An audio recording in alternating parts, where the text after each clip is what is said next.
We're just going to talk about a couple of states that really loosened their regulations or are trying to. So they are stripping away or weakening their licensing rules. Some of those states are pushing proposals like Idaho. Ooh. Idaho. They're attempting to eliminate fixed child-to-staff ratios. Ooh, that sounds like such a good Band-Aid to an important problem. Let's just give us more kiddos to less teachers and see how it goes. Yes. Yay. There was actually in one of our groups, somebody had posted, they were on a phone call with one of the Indiana senators, and I looked a little bit ago, but I did not see the post again. So I don't know his name, but that was his solution. And she posted it in our little group, and it was that he's really trying hard to help us by dropping the ratios. Let that sink in for a second. Just let it simmer in your brain. So the message that we're receiving when they say that is, we're going to go ahead and let you work harder for less pay. Woo! Like every other job in America, right? Yay! Not just child care providers. Not like every other job in America. Gotcha. Gotcha. I love that. Okay, Next, we've got good old Utah. Yay, Utah. All right. They're increasing allowable children without full oversight in unlicensed settings. Sounds like something Indiana was just doing. Yeah, so I love that. Let's just make sure more kiddos can still have care, but they're going to be in an unlicensed setting that doesn't have any type of credentials. Well, I shouldn't say that. I'm sure there's wonderful unlicensed. There's just no way to know. Yes. There's just no way to know. And while I respect, people helping other families out and that sort of thing, I also think that there should be some accountability. And we're seeing story after story right now of children being hurt, not intentionally necessarily, but situations that are happening in unlicensed childcare centers that would not be happening is what we are seeing. It's the checks and balances is what it comes down to. It is. And it's important to regulate things. We regulate what food we eat and that it's safe, don't we? Yes, correct. How are we not going to regulate where our children are? All day, every day. For approximately 11 hours is the amount of time that each child is spent in a child care facility or setting. 11 hours a day, you would trust your tiny human, your prized possession in a place that wasn't regulated. Weird. Okay, moving on. Yeah, Montana is extending exemptions for their small home-based child cares. Good. So they're getting more exemptions. Okay. I'd love to hear from some providers in Montana about how they feel about that. What exactly do you have to do to get the exemption? What are you exempting? Does it have to do with ratios? I'd love to hear more about that. Agreed. And then finally, last but not least, South Carolina is reducing required training or experience for provider roles. And yes, for a teacher, I feel like you could be like, woo, that sounds like less work for me, less stress. That's awesome. But if you go into this field, you know darn well that training, although it's exhausting and sometimes can seem like it's kind of pointless in some ways because you're doing the same thing over and over, there really is a purpose. And it's to make sure you're right and ready for when a situation is to arise. So I don't know how cutting those is going to really... Yeah, I do agree with that. However, I also know that childcare has the most requirements for ongoing education, in our type of field. So obviously there are continuing educations for courses for doctors and things like that. But we require the most education for the least amount of pay.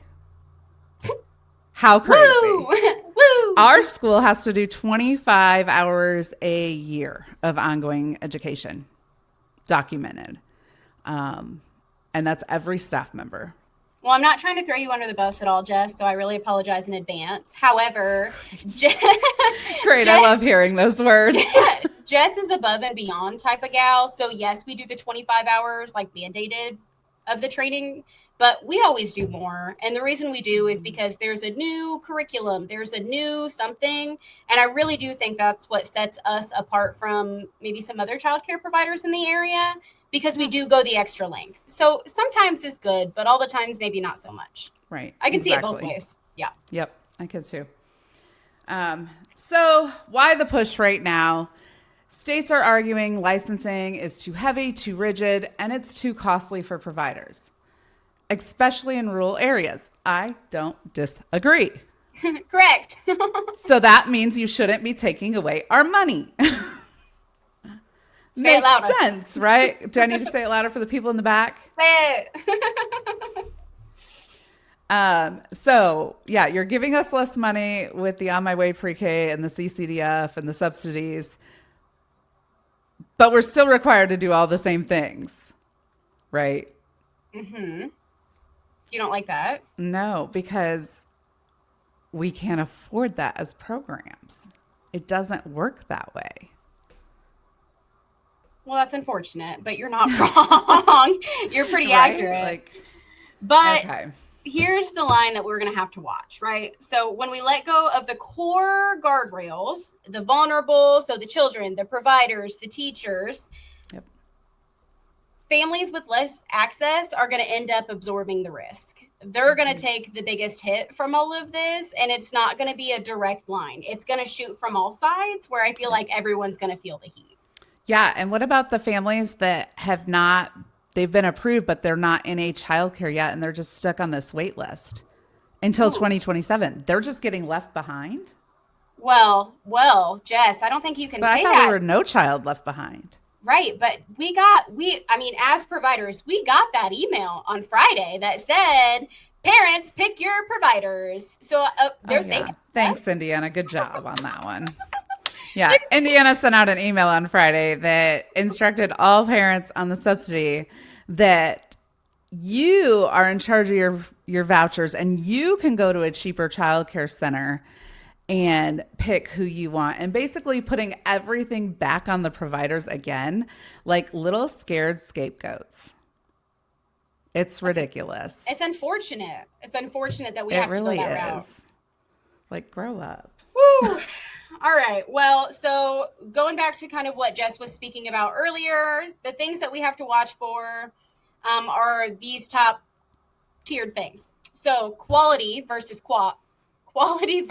cost, which is what Jess was talking about. Yes, you can have in-homes now that have all of the spaces, probably because they can have 7 kiddos to one teacher, but is that quality? So you're getting a better option, but where do you stand with that?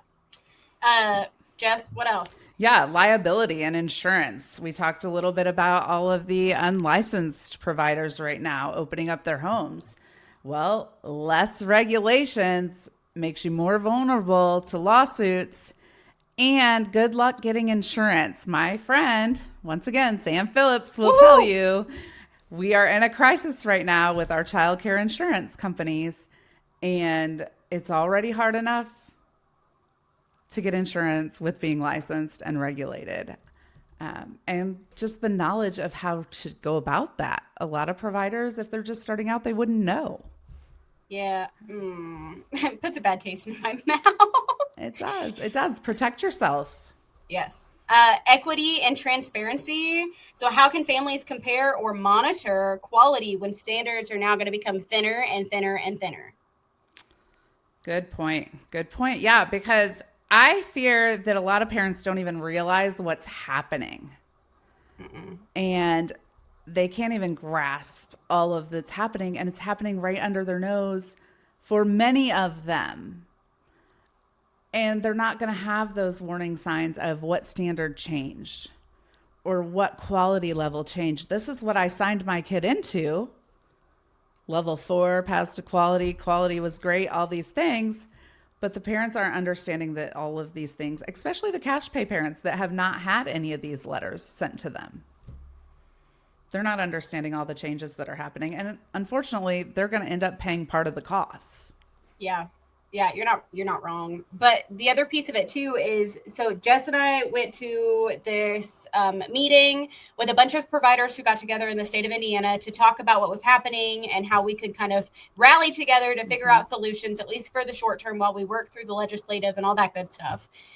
But while we were doing so, the amount of providers that raised their hand to say that their parents and families didn't even know this was happening until the admin teams pulled them aside and said, hey, did you read your email from the CCDF and see what's happened? And they're like, no, should I be worried? Yeah. Yeah, you should. Shocking. It was shocking. It was shocking. And just that they're shifting that burden onto the providers. That's a huge issue with these states right now. They should not be shifting the burden onto the people that have been providing care in their states for decades. That is forsaking the people that have been working hard to provide a service that helps our economy in each of those states. It's not okay. It's not. And you speak so much about that, Jess, especially in like your speaking engagements too. You're always the person who stands up for the little guy, and the fact that they're pushing this all back onto providers and burdening you guys with that, like it's crazy. It drives me insane. I started as a preschool teacher and I worked my butt off to get where I was, and I just look for all the new people that are coming out right now as new directors, and they're excited to be in this field like I was, years and years ago. And when older people looked at me and they're like, oh, she's young, she'll learn, I ignored them and I was like, they don't know what they're talking about. You follow those rules and it's great. I'm worried about those young people because they're going to end up growing up in the field and working hard and then being in a position that we are in now going, what happened? Yeah, this isn't what I signed up for. It's not what I thought it was. Where did we go wrong? Yeah, so I'm big on looking out for the little guy for sure. Yes, you are. The person just starting out. And then the last little piece too, which I think, all of it's important, but this is the biggest piece that stood out when Jess and I were doing our research to kind of go and comb through what is happening, is the regulation reform versus deregulation. For this, streamlining is very different than just eliminating the essentials. And I'm not sure that the government has pieced together that that's what they're doing. But all of us that are like boots on the ground dealing with it, we have very much noticed. Yes, we have. Absolutely. So let's just put it all together real quick, Katie. Yes. All right. In Indiana, the subsidy cuts and a shrinking pre-K program and regulatory adjustments are squeezing providers and families. We are crying out for help and not being heard. In Arkansas, subsidy, rebalancing, and co-pays returning. It's pressing the costs back onto the community. And across the states, the deregulation current could undercut protections of all child care.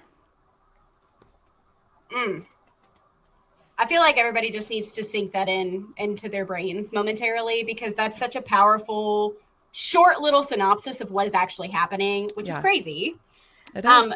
But the fundamental question that we're pushing back onto our listeners is, who absorbs the pain when childcare budgets shrink? Children, families, providers, or all of the above? And which regulations are truly burdensome versus indispensable? But in Indiana, they picked the kids, so it surely couldn't affect the kids. Well, they said that, but are they actually doing that? Oh, no. No, they don't do what they say. No. Oh, no.